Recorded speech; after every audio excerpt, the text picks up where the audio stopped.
Hey tout le monde, c'est Limborg et on se retrouve pour une nouvelle vidéo, une nouvelle review animée, cette fois-ci c'est sûr. After the End, comme d'habitude, chaque vendredi, l'épisode 3 bien évidemment. Juste avant de commencer cette review, le traditionnel, si vous avez aimé cet épisode, si vous aimez la série jusqu'à maintenant, vous pouvez toujours laisser un petit pouce bleu bien évidemment. Si vous avez quelque chose à dire, que ce soit sur cet épisode ou sur la série, vous pouvez toujours laisser un petit commentaire bien évidemment là aussi. Si vous n'êtes pas encore abonné à la chaîne, je vous conseille de vous abonner à la chaîne bien évidemment en mettant la cloche sur tout pour ne manquer aucune vidéo et d'aller voir comme d'habitude là aussi, la description tout y est, mon serveur Discord, mes réseaux sociaux, TikTok et la chaîne principale de gaming avec Assassin's Creed Shadows qui continue toujours et encore. Et normalement, comme d'habitude, en tout cas j'essaye au maximum, la review devrait pas être trop longue, surtout au vu de l'épisode que c'était. Non pas qu'il était mauvais, loin de là, et c'est pas vraiment le problème. C'est juste qu'il y avait peu de choses à dire dessus en fait, tout simplement. Sur ce, donc on va pouvoir commencer. Et on reprend plus ou moins là où on en était sur l'épisode 2, c'est-à-dire ce monstre qui a récupéré Arthur. Enfin monstre, chose, peu importe comment on le définit, mais cette chose a récupéré Arthur et on reprend à peu près sur cette partie-là. Alors, j'ai une chose à redire. Oui, ça va s'entendre dans ma voix que je ne suis pas super content. Si j'ai bonne mémoire sur cette partie-là, au début, avant que cette chose arrive à récupérer Arthur, le sauver plus exactement, on voit l'état du gars avec lequel il est tombé. Vous vous rappelez du gars où il a fait en sorte que son couteau, c'est pas un couteau, on va dire ça comme ça, son couteau avec le fil, il a fait en sorte d'entourer autour de la jambe du gars pour qu'il tombe avec lui et qu'il meure par conséquent. Parce qu'il pensait mourir à ce moment-là au cas où. Mais l'adversaire, lui, en revanche, est bel et bien mort. Et dans la version papier, enfin, je connais la version numérique, mais la version papier est exactement pareille. Mais je connais, ça se passe comme ça. On voit le cadavre, ou tout du moins on voit le cadavre dans l'état où il est surtout. Et Arthur prend peur à ce moment-là. D'ailleurs, il lui pique 2-3 trucs. En même temps, il en a plus vraiment besoin, tu me diras. Donc voilà, forcément. Sauf que toute cette partie-là, et de mémoire, ça se passe bien dans cette série-là.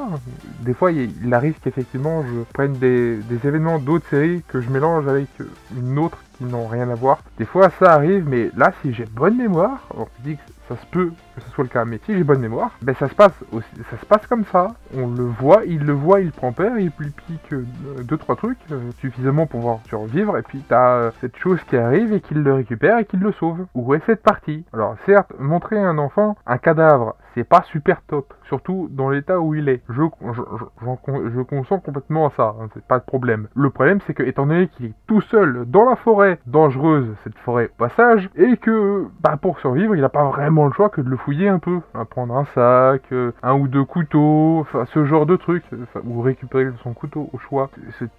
Toute cette partie-là a été ni plus ni moins que censurée en fait. Est-ce que je me rappelle d'une autre série qui a ce même genre d'événement et que je l'ai raccroché à ça? C'est possible, très fort probable, je dirais même. Mais aussi très fort probable que j'ai raison. Ceux qui comparent sans cesse, c'est votre moment les gars, vous pouvez toujours le mettre en commentaire. Oui, je n'ai pas fait ce genre de réflexion dans Solo Leveling parce que ça ne m'avait pas choqué. Si ça ne me choque pas, c'est que c'est bien fait. Là, c'est pas le cas. Ah, j'ai autre chose à dire. Il y a des parties anecdotiques sur tout le long de l'épisode. Il n'y en a pas beaucoup, mais de temps à autre, on revoit à peu près la même scène. Cette scène-là, la scène où c'est un fond bleu, où t'as deux personnes qui parlent, cette scène-là, je ne me rappelle strictement pas dans la version numérique. Mais je n'ai pas encore lu la version papier, il me manque un tome, le tome 5. Il me manque toujours le tome 5 plus exactement. Donc voilà, je peux lire les 4 premiers du coup, mais pas le 5e. Pas à partir du 5e en tout cas, puisque je l'ai pas déjà le 5e. J'ai le 6 et 7, mais j'ai pas le 5, donc difficile de lire 2 tomes où il m'en manque un pour comprendre l'histoire, c'est un peu plus chiant, même si je le connais déjà en soi. Mais ces parties-là, c'est la partie avec le fond bleu, je ne m'en rappelle strictement pas. J'en ai aucun souvenir, donc si vous pouvez me dire s'il l'est ou pas dans la série, ça serait bien. Dans le manga, j'entends. Voilà, maintenant on va pouvoir réellement commencer. Ce monstre qu'on va pouvoir nommer Sylvia, puisqu'elle se présente quand même un petit peu, va faire en sorte déjà de le faire manger, de force, quasiment, c'est un peu mieux quand même pour lui. Et après ça, elle va, ni plus ni moins, alors elle va le faire attendre avant de pouvoir le ramener près de ses parents où d'ailleurs il s'inquiète un peu, parce qu'il est tombé, mais il sait pas du tout pour sa famille, pour ses parents en l'occurrence. Il sait rien sur eux, s'ils sont encore en vie, s'ils sont morts à cause des bandits ou quoi que ce soit d'autre. Rien de rien. Voilà. Donc du coup, Sylvia va pouvoir lui transmettre, alors pas aucun message en tant que tel, mais elle va pouvoir lui dire qu'ils vont bien, qu'ils sont sains et saufs et que tous les bandits sont morts. C'est une bonne chose de fait. Mais avant de les rejoindre, surtout là où il est, c'est-à-dire dans une forêt très dangereuse, comme je le disais, en gros c'est dangereux, pourquoi il y a tout un tas de monstres qui le sont très dangereux et des bandits, des hors-la-loi, qui sont aussi dans cette forêt. Voilà pourquoi cette zone-là est dangereuse. Et de mémoire, on nous explique dans le manhwa, que ce soit version numérique ou papier, même si je l'ai pas lu encore une fois la version papier, mais j'imagine assez aisément que c'est à peu près pareil, que cette zone est une zone neutre entre les trois pays. C'est une zone qui est plus ou moins au milieu et qui est du coup neutre, qui n'appartient à personne. Et que personne ne... Des gens, tout le monde la voudrait, mais que, étant donné sa dangerosité, et les monstres y sont et qui habitent, par conséquent, ils ne veulent pas trop les chercher non plus. Donc du coup, cette zone est neutre et étant donné que les trois pays sont d'accord là-dessus, tout le monde est d'accord et tout le monde le laisse comme c'est. Voilà. En gros, c'est ça qu'on nous explique plus ou moins. Alors, c'est plus ou moins fait différemment parce que c'est moi qui viens de l'expliquer, mais c'est plus ou moins comme ça qu'ils nous l'expliquent. Bref. Mais donc par la suite, parce qu'ils ne font pas faire que ça, effectivement. Il doit patienter avant de pouvoir rejoindre sa famille, ses parents en l'occurrence. Du coup, avant de le livrer à ses parents, si on peut dire ça comme ça, Sylvia va l'entraîner, puisque se servir de la magie, donc du mana, c'est quelque chose d'aussi simple que de respirer, puisque je vous rappelle que c'est censé être un monstre à l'origine. Comme toutes les bêtes de mana et comme tous les monstres qui utilisent la magie, c'est une question de survie pour eux, donc on est un peu obligé de le faire assez tôt, simplement. Et donc du coup, elle va faire en sorte de l'entraîner, qu'il devienne bien plus puissant. Et là où elle va poser une question, qu'est-ce qu'il va en faire? Première réponse fut un échec cuisant. Pourquoi? Alors il y a une subtilité dans la réponse, ça veut dire en soi la même chose, mais dit différemment. Oui, en gros, entre tuer ses ennemis afin de et seulement protéger sa famille, il y a une différence. Pourtant, ça veut dire exactement la même chose. Si tu dois protéger ta famille ou les êtres qui sont chers, en règle générale, faut tuer ses ennemis. Et pourtant, la petite subtilité étant là en fait. Non, ce n'est pas une blague. Sur le premier, il a échoué. Sur la deuxième fois, donc la deuxième réponse, protéger les êtres qui lui sont chers, là, ça passe. Pourtant, c'est exactement la même chose, qu'on soit d'accord. Enfin bref, maintenant que je viens d'épiloguer pendant 107 ans là-dessus, on va pouvoir passer à la suite. Et la suite, en gros, c'est pendant plusieurs semaines, plusieurs mois, c'est pas très clair, mais pendant un certain temps, ils vont vivre ensemble. Et tout se passe à peu près bien, jusqu'au moment où un être qui lui ressemble à peu près la retrouve, à cause de son sang. Et parce qu'elle saigne. Ils ont dû se battre avant, on imagine. Alors, deuxième chose,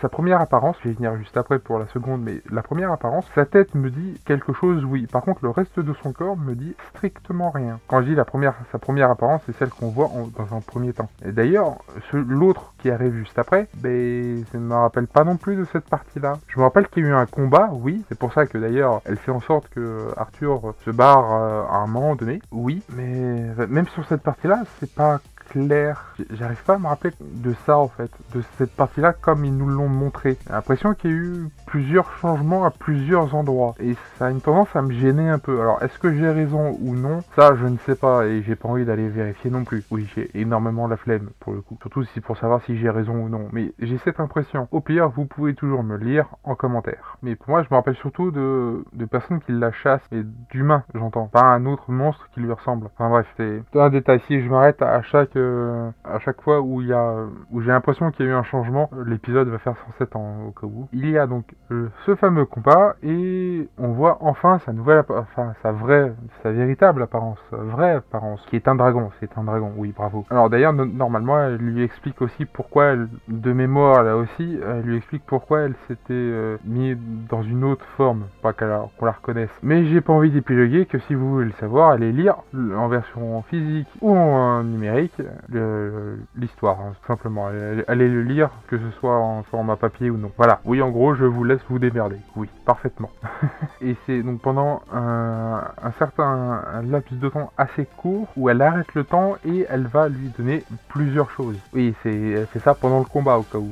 Dans un premier temps, elle va lui donner quelque chose de brillant et une plume. Et il doit entourer cette chose brillante dans la plume. Il doit la mettre dans la plume. Il doit entourer la plume, il doit mettre la plume tout autour. Sans qu'on lui explique vraiment ce que c'est. Peu dommage, mais c'est comme ça. Et elle va, du coup, Sylvia va lui donner autre chose. 2 marques sur chaque bras. Enfin, plus exactement, une marque par bras. Sans trop lui expliquer non plus ce que c'est. Et qu'il le découvrira bien assez vite et en temps et en heure. Donc avec ça, il n'est pas vraiment aidé. Elle a donc déjà ouvert le portail et elle le pousse pour pouvoir le faire partir. Puisqu'elle ne veut absolument pas qu'il voit ce qu'il va se passer et en gros sa mort. Oui, elle est morte. Mais avant de partir, moment émouvant. Vous êtes prêts? C'est parti. Même si il a déjà une mère, il la considère comme telle. Et elle répondra à ce sentiment par tu as déjà une mère, qui est vrai, puisque elle est pas morte, hein, au cas où. Et donc du coup, il répondra par grand-mère. Plus ou moins, c'est à peu près ça. Et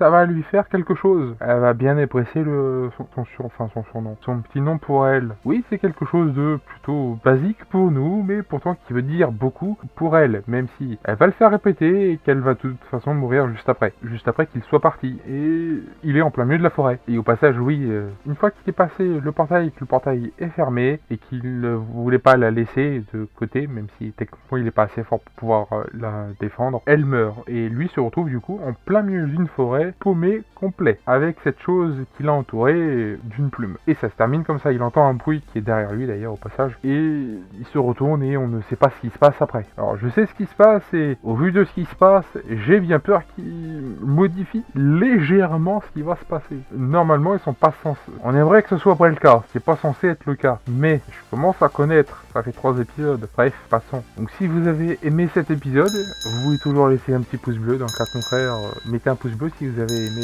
cette vidéo, cette review, voilà. Si vous avez quelque chose à dire sur cet épisode, je pense qu'il y a 2-3 petites choses, effectivement, vous pouvez toujours laisser un petit commentaire, bien évidemment. Si vous n'êtes pas encore abonné à la chaîne, je vous invite à vous y abonner, bien évidemment, en mettant la cloche, surtout pour ne manquer aucune vidéo, et d'aller voir, bien évidemment, la description, tout y est, mon serveur Discord, mes réseaux sociaux, TikTok et la chaîne principale de gaming, avec Assassin's Creed Shadows qui continue toujours et encore. Sur ce, c'était Limborg, à une prochaine vidéo, à plus tout le monde, bye bye.